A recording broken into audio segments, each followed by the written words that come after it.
Bonjour et bienvenue sur autoplus.fr. Bonjour Stéphane. Bonjour Agnès, bonjour tout le monde. Aujourd'hui, tous les deux, nous allons procéder à une première comparaison statique entre cette nouvelle star, du moins on lui souhaite, la Renault Mégane exclusivement électrique, et puis la Volkswagen ID.3. Alors pourquoi la ID.3 ? Alors pourquoi l'ID.3 Agnès ? Eh bien c'est simple, il y a quasiment un an, l'ID.3 est sorti et c'est la version 100% électrique de la Golf. Et Renault va faire à peu près la même chose avec la Mégane, puisque cette Mégane-ci n'existera qu'en 100% électrique, aux côtés de la Mégane actuelle qui continuera en thermique. Oui, mais il y a quand même une différence, c'est que Renault a décidé de baptiser cette nouvelle voiture 100% électrique du même nom que la thermique, alors que chez Volkswagen, on a opté pour une solution un petit peu différente, une autre famille. Oui, alors chez Renault en ce moment, on est très dans l'esprit rétro. On sait que la R5 et la R4 vont renaître, donc on aime bien les appellations qui ont de l'histoire et qui ont un certain bagage dans la gamme, donc ils ont gardé l'appellation Mégane. Chez Volkswagen, on pense tout autrement, on met tout sur l'électrique avec des gammes spécifiques baptisées ID. Donc l'ID.3 la plus petite pour l'instant, l'ID.4 qui existe déjà aussi, et puis viendront ID.5, ID.2, ID.3, etc., etc. Alors en termes de design, cette Renault Mégane, comme je le disais tout à l'heure, effectivement elle garde le nom de Mégane et puis elle garde globalement quand même le style Mégane, même s'il y a quand même quelques différences, notamment ici sur ce bandeau qui fait tout l'avant de la voiture et qui est très très fin, et surtout cette Mégane électrique inaugure le nouveau logo Renault.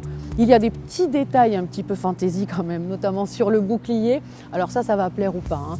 Là il est doré, mais rassurez-vous, pour ceux qui n'aiment pas, il pourra être aussi couleur carrosserie. Comme chez Renault, chez Volkswagen aussi, le design suit le marketing. Donc on l'a vu, la Mégane garde le même nom et un style globalement proche des Méganes que l'on connaît. Mais chez Volkswagen, donc on change de nom ID.3 et on change totalement le look par rapport à la Golf. On a ici un look assez rondouillard, façon presque monocore, un peu presque monospace, avec un avant assez large, des feux assez fins. Et moi aussi, j'ai quand même quelques petits gimmicks de design, avec ici ce faux perçage de calandre, puisque ça ne sert à rien vu qu'il n'y a pas de moteur à refroidir. Et puis grosso modo, une voiture assez rondouillarde et joufflue. Alors après, les goûts, les couleurs, on aime ou on n'aime pas, mais au moins ça tranche de la Golf classique. Alors là, c'est intéressant de les voir de profil comme ça parce qu'on voit bien déjà le gabarit. Alors il est assez similaire, hein, il n'y a vraiment que quelques centimètres qui les différencient. La Mégane est très compacte, elle fait 4,21 m de long et 1,50 m de haut, donc elle est assez basse. Elle a quand même un look de cross berline comme on dit, c'est-à-dire qu'elle mélange un petit peu ces deux univers, l'univers de la berline compacte et puis aussi le côté un petit peu crossover. La tienne quand même est assez différente. Oui, alors encore une fois, c'est le parti pris que je vous expliquais tout à l'heure quand on était sur la face avant. C'est ce côté rondouillard, un peu monocore. Alors effectivement, en termes de gabarit, moi je suis à 4,27 m de long pour 1,57 m de haut. Mais je n'ai pas ce côté crossover ou cross berline que tu as sur la Mégane. Moi j'ai vraiment presque côté monospace à l'ancienne, un peu comme une goutte d'eau avec une face avant de grenouille. Donc on verra que ça profite à l'habitabilité aussi. C'est vrai que côté design, c'est un peu plus clivant que la tienne, qui reste presque une berline classique, moderne et dynamique, ce qui n'est pas franchement le cas du look de ma petite ID.3. Alors chez Renault, on note également qu'on a pas mal travaillé quand même l'aéro. C'est sur aussi des détails, hein, c'est-à-dire les poignées. Alors ça, on connaît hein, chez Renault la poignée arrière encastrée. Et puis ici, évidemment, sont des poignées de porte affleurantes, donc ça joue quand même pas mal. Et puis ici, juste à l'avant aussi, on a des passages pour l'air, donc ça c'est quand même bien réfléchi. Et puis un autre petit détail qui la différencie de pas mal de modèles, c'est qu'elle a la trappe de recharge qui est située sur l'aile avant. Oui, alors sur l'ID.3, classiquement, comme un modèle thermique, en fait, c'est placé sur l'aile arrière droite, comme quand on fait le plein. Personnellement, je préfère, je trouve ça plus pratique que de l'avoir à l'avant, mais bon, après c'est une question de goût et puis de façon où est placée votre borne de recharge aussi. Alors quand on a parlé du gabarit de ces deux voitures, donc 100% électriques, on a évoqué la longueur et la hauteur, qui sont assez similaires. On va aussi parler de la largeur, parce que ça compte aussi quand on veut la rentrer dans son garage. Donc en ce qui concerne la Mégane, elle fait 1,79 m de large. Ah, moi je suis à 1,81 m. Un tout petit peu plus, mais c'est marrant parce qu'on n'a pas vraiment l'impression, quand on les regarde de face, on a l'impression que celle-ci est plus imposante en fait. Ouais, effectivement. C'est assez bizarre. Alors chez Renault, on a opté pour un bandeau lumineux sur toute la largeur du véhicule, avec un vrai souci du détail dans la signature lumineuse, avec des petits traits. Moi, je trouve ça assez sympa.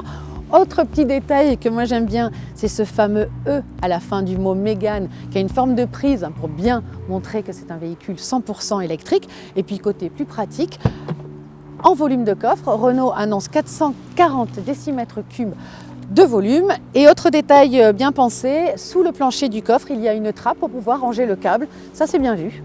Alors à l'arrière de l'ID3, comme tout le reste de la voiture, encore ce petit côté rondouillard.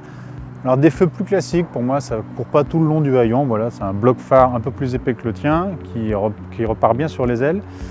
Côté coffre, toi tu as annoncé 440 décimètres cubes, annoncé par Renault. D'accord, ici Volkswagen annonce 380 décimètres cubes, c'est un peu moins. En revanche, moi aussi j'ai un petit bac spécifique pour les câbles de recharge. D'accord, ok, un partout.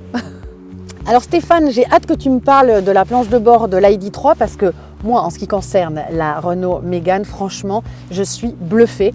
Ils ont fait un truc assez extraordinaire avec cette instrumentation d'un seul bloc en forme de L inversée avec des compteurs digitaux de 12,3 pouces. Ici, un écran central tactile super intuitif, vraiment avec des raccourcis, etc. Cet écran fait 12 pouces. Sur les entrées de gamme, il fera 9 pouces, mais quand même. Et puis vraiment, il y a un vrai souci du détail, la qualité des matériaux. C'est vraiment sympa à l'œil et au toucher. Et puis il y a un autre petit détail que j'aime vraiment beaucoup, c'est toute cette console centrale qui est uniquement dédiée au rangement. On peut mettre tout son petit bazar qui est bien calé.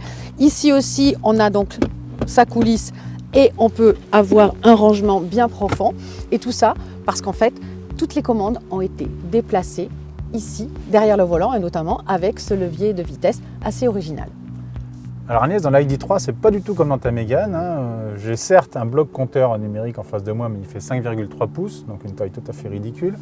J'ai un écran tactile, mais de 10 pouces, donc c'est pas du tout la grande dalle comme tu as toi. En termes de finition, alors je rappelle qu'on est chez Volkswagen. Franchement, même si c'est du plastique moussé, la qualité, alors comme tu disais, mais au toucher comme au regard, c'est super décevant. On ne va pas être que négatif, j'ai aussi une grande console centrale avec ici un grand rangement. Alors j'ai pas un gros accoudoir, mais en revanche, le conducteur comme le passager disposent chacun de leur petit accoudoir très pratique quand on fait de la route. C'est vraiment pas du tout la même ambiance que dans ta Mégane et surtout un gros carton rouge en termes d'ergonomie. Tout est super compliqué, il y a des commandes doublées pour les vitres avant, les vitres arrière, les phares se regroupent ici. Je crois que le chef de l'ergonomie Volkswagen est au Pôle emploi depuis, parce que je crois que c'est aussi lui qui s'est occupé de la Volkswagen Golf. Donc tant pis pour lui, mais franchement c'est totalement raté. Et par contre, comme toi, j'ai aussi le levier de vitesse ici derrière le volant, mais c'est une petite molette qui est moins pratique que le levier, mais bon, ça permet encore une fois de gagner de la place au centre. Alors en place arrière, comme à l'avant d'ailleurs, on a vraiment la sensation d'être dans une berline. On ne se sent pas forcément en hauteur. Bien sûr, on a un plancher plat. Bon, l'assise, moi je trouve que les cuisses sont pas assez soutenues. Et puis surtout, mes pieds là, ils coincent un petit peu. Donc on peut pas dire que ce soit super formidable. On a quand même de la place pour les jambes. La place centrale, un petit peu étroite, mais ça c'est un peu sur toutes les voitures, donc rien de particulier. Un petit détail quand même, c'est la rétrovision. Il faut dire que c'est quand même un peu une meurtrière. Alors il y a un truc qui est sympa, c'est que on pourra avoir une caméra de recul de super belle qualité et même dans le rétroviseur, on aura cette rétrovision. Donc ça, c'est quand même pas mal, mais je ne sais pas du tout si ça sera sur toutes les finitions. Si jamais il y en a qui n'ont pas la caméra, je pense que ça va être compliqué de faire des marches arrière. Mais sinon, pour le reste, c'est confortable, mais sans plus. Et toi, Stéphane, ton ID3, elle offre pas mal d'habitabilité? Alors moi, en revanche, Agnès, le petit truc en plus, j'ai un accoudoir. Quand on n'est que deux pour partager la banquette, donc ça c'est quand même super agréable sur les longs trajets. Et en plus, accoudoir avec trappe à ski, voilà. Donc je ne serais pas obligé de partir en mini-ski comme dans ta Mégane, moi je peux prendre des longues spatules. Autre petit bonus par rapport à ta Mégane, c'est la sensation d'espace. On a plus de surface vitrée en latéral. À l'arrière c'est un peu mieux, même si c'est pas non plus exemplaire, mais enfin ça donne quand même une sensation d'espace qui est plus agréable que dans la tienne, où on est un peu confiné je trouve. En revanche, voilà, c'est encore le problème de la qualité que j'évoquais sur les places avant. On a encore du plastique dur partout sur les contreportes. Toi, dans la Mégane, tu as de la moquette dans les bacs de porte. Donc quand on a des objets dedans, ça évite que ça se trimballe et que ça fasse du bruit. Moi, c'est que du plastique. Donc il faudra bien penser à vider tous les bacs pour pas que ça se balade de partout. Et sinon, pour le reste, voilà, en termes de place, comme je vous le disais, c'est à peu près, grosso modo, je pense, la même chose que chez toi. Sinon, on va parler aussi des motorisations, puisqu'elles sont là aussi à la fois assez proches et puis à la fois totalement différentes, puisque en ce qui concerne la Mégane, la motorisation, le bloc électrique et à l'avant, c'est une traction. Moi, je suis en propulsion avec le bloc électrique placé à l'arrière directement sur l'essieu. Et au niveau des puissances, on va avoir pour le moment, en tous les cas, deux choix, c'est-à-dire qu'il va y avoir un petit moteur d'une puissance de 130 chevaux qui va être associé à une batterie de 40 kWh pour une autonomie annoncée de 300 km environ. Et ça sera uniquement en recharge AC, c'est-à-dire sur courant alternatif.